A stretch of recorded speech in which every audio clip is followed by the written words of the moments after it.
लगातार वाराणसी भी चुनाव का चर्चा बना हुआ है, तो चुनाव के चर्चे पे कुछ भाई साहब लोग यहाँ बैठे हुए हैं, खड़े हैं, उन लोगों से बात करेंगे। इस बार चुनाव जो है एनडीए और भाजपा का जो टक्कर है, क्या लगता है कि इस बार फिर से एक बार 400 पार का जो नारा है बीजेपी का है, क्या आने वाला है फिर से?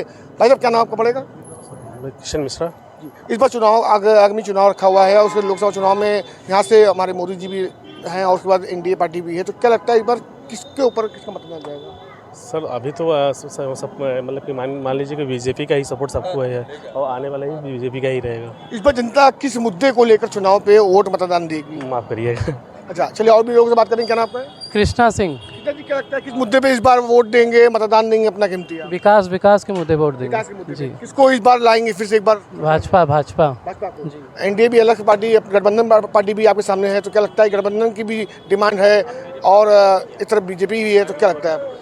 गठबंधन का दाल नहीं गला, इसलिए एक हो गए सब। अच्छा, बीजेपी जीतेगी। चलिए, गठबंधन की डालने के लिए और भी लोग हैं, उनसे हम बात करेंगे। क्या नाम का भैया? संजय शुक्ल। देखिए, क्या लगता है संजय जी, चुनाव का मुद्दा काफी अहम बना हुआ है और 13 तारीख को हमारे प्रधानमंत्री नामांकन यहाँ से करेंगे, तो क्या इस बार चुनाव पे क्या मुहिम रहेगी और किस मुद्दे पे जनता या आप लोग अपना मतदान कीमती देंगे? देखिए लोग कह रहे हैं कि विपक्ष नहीं है, ये नहीं है। ठीक है, भाजपा के आने से कहीं न कहीं हिंदुओं का गौरव जागृत हुआ है, लेकिन हम देखें तो सबसे बड़े जो मुद्दे हैं हमारे यहाँ, युवाओं में बढ़ती हुई बेरोजगारी, आप देखेंगे आपको हर जगह युवा मिल जाएंगे। तो शिक्षा, स्वास्थ्य और रोजगार पर सरकार को ध्यान देना चाहिए। और धार्मिक विषय अपने हो सकते हैं, पर हर बात पे धार्मिक विषयों को लेकर हमें उछाल नहीं मारना चाहिए कि हमने ये कर दिया। हमारा सबसे ज़्यादा कि हमें अच्छी शिक्षा, अच्छा स्वास्थ्य और कम से कम थोड़े बहुत रोजगार देकर हम अपने देश को आगे बढ़ाएं, यही हमारा होना चाहिए।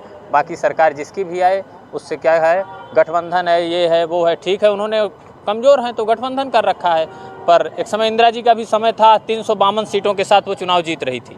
तो आप ये मत भूलिए कि आप किस दौर में हैं, आगे के दौर को भी आप याद रखिए, इतिहास अपने आप को दोहराता है। बिल्कुल, मगर काशी की कुछ जनता ऐसी है जो चाहती है कि इस बार गठबंधन को लेके आए। शायद उनका कहना ये है कि विकास भाजपा सरकार में नहीं मिला, ऐसा लगता है उन लोग को।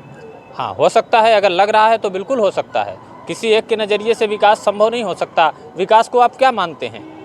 मंदिर बना दिया आपने, अच्छी बात है, मंदिर बनाया आपने, अच्छी बात है, हिंदुओं का गौरव जागृत हुआ, हिंदुओं का स्थान था, हमारे पूज्य थे राम, मंदिर आए, हमें प्रसन्नता हुई।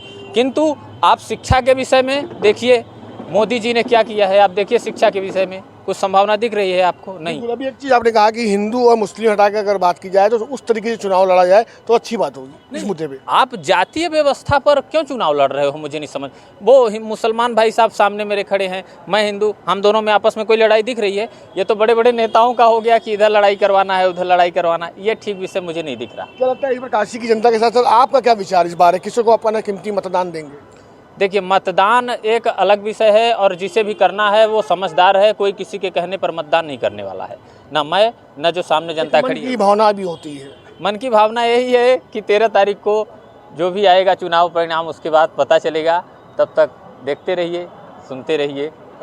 और भी काशी की जनता को क्या कहना चाहेंगे, मतदान के लिए निकलने के लिए क्या कहना चाहेंगे? भारी से भारी संख्या में आप मतदान करें, मतदान आपका हक है और मतदान से ही आप सबल हैं। जो जिसकी संख्या मतदान की ज़्यादा रहेगी, जैसे महिलाओं की संख्या कहीं ना कहीं बढ़ी है मतदान में, तो भाजपा सरकार आने से कुछ न कुछ तो अच्छा हुआ है, ऐसा नहीं कह सकते, पर किंतु कुछ जो बुराइयां हैं उन्हें सुधार करने की आवश्यकता है, अन्यथा जनता उसका जवाब देने को तैयार है और आगे तैयार रहेगी। चलिए, हर किसी के मतलब मुद्दे पे अलग अलग मुद्दा है कि इस बार जो चुनाव होगा तो जनता खुद जागरूक है और खुद अपना मतदान कीमती जो किसको देना है वो खुद देगी। एक भाई साहब चाय वाले यहाँ पे हैं, जहाँ पर लोग बैठकर यहाँ पे आपस में बात करते हैं और हमेशा देखा जाता है, काशी को ही देखा गया है कि चाय की दुकान पे राजनीतिक मुद्दे की बात ज़्यादा होती है। क्या नाम पड़ेगा आपका? अरशद अली। अरशद भाई, अक्सर समय देखने को मिलता है कि चुनावी मुद्दा जब होता है तो चाय दुकान पे अक्सर ये मुद्दा देखने को मिलता है, तो इस बार क्या लग रहा है कि आप तो यहाँ खुद दिन भर गुजारते हैं, जो ग्राहक आपके आते हैं, कस्टमर आते हैं, तो उनकी बातें सुनते होंगे आप, तो क्या विकल्प इस बार का है बनारस का? विकल्प यही है कि लोगों को रोजगार चाहिए, बस। क्या भाजपा सरकार में रोजगार नहीं मिला? अब तो देख ही रहे, लोग परेशान बने हुए हैं। तो क्या लगता है कि जो गठबंधन है और जो भाजपा है, तो गठबंधन और भाजपा के बीच में क्या लगता है कि किसकी फायदा है? लग तो रहा है कि गठबंधन जो है सक्सेस हो जाएगा। वो लोग का कहना है कि गठबंधन इसलिए किया जा रहा है क्योंकि कमजोर पार्टी हो जाती है तो गठबंधन करते हैं। कमज़ोर हो जाती है तो अब भाई किसी को जब सुविधा नहीं मिलेगी तो क्या करेगा? किस मुद्दे पे आप वोट डालेंगे? बस खाली बस बेरोजगारी पे या और भी कोई मुद्दा है? नहीं, रोजगार पर। खाली रोजगार पर और कोई मुद्दा नहीं है? शिक्षा रोजगार चाहिए, लोगों को रोजगार चाहिए। ये अरशद जी थे, ये दुकानदार थे यहाँ पे, उनसे हमने बात किया, रोजगार तक इनका रोजगार मिले। और एक आध भाई साहब यहाँ पे मौजूद हैं, उनसे भी हम बात करेंगे। जिस तरीके से चुनाव करीब है और चुनाव के मुद्दे पे हम हर किसी से अलग अलग बात कर रहे हैं और लोग की अलग अलग राय भी देख रहे हैं कि हर किसी की अपनी अपनी वो है, अपना मतदान खुद दे सकते हैं। और अच्छी बात है ये चीज़ कि अगर चुनाव है तो गठबंधन हो चाहे वो बीजेपी हो, वो तो अब मुद्दा ये रहेगा शिक्षा और रोजगार का मुद्दा है, जो कि काशी के हर जनता के मुंह पे ये है। और धर्म जाति हटा के बात की जाए तो चुनाव इस बार का बहुत ही देखने लायक होगा। कैमरा जर्नलिस्ट खुर्शीद के साथ पब्लिक लाइव के लिए जुनेद, वाराणसी से।